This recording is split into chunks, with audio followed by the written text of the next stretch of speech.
નમસ્કાર મિત્રો, learning જીકેની YouTube ચેનલમાં સૌ મિત્રોનું સ્વાગત છે. મોડ્યુલ 2 પ્રકરણ બીજું એચઓટી ક્વેશ્ચન સ્કિલ એટલે કે હાયર ઓર્ડર થિંકિંગ સ્કિલ, ઉચ્ચ સ્તરીય વિચારણા આધારિત પ્રશ્નો, જેની અંદર બેન્જામિન બ્લૂમની ટેક્સોનોમીના પ્રશ્નો છે.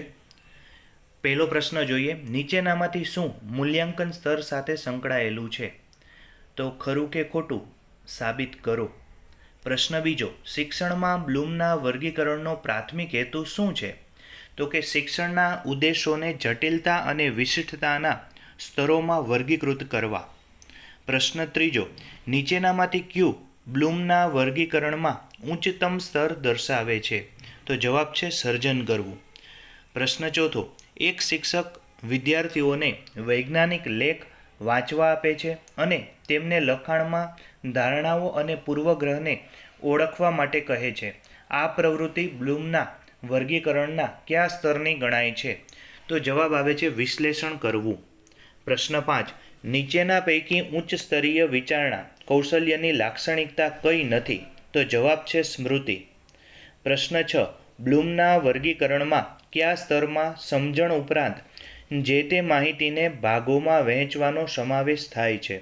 તો જવાબ આવે છે સમજવું.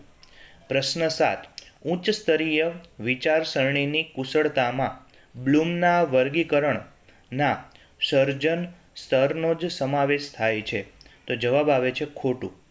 પ્રશ્ન 8, એક શિક્ષક વિદ્યાર્થીઓને આપેલ માહિતીના આધારે બે જુદી જુદી બાગાયત પદ્ધતિ પૈકી કઈ પદ્ધતિ સારી છે તે નક્કી કરવા માટે કહે છે. આ પ્રવૃત્તિ બ્લૂમના વર્ગીકરણના કયા સ્તરને લક્ષ્ય બનાવે છે? તો જવાબ આવે છે મૂલ્યાંકન કરવું.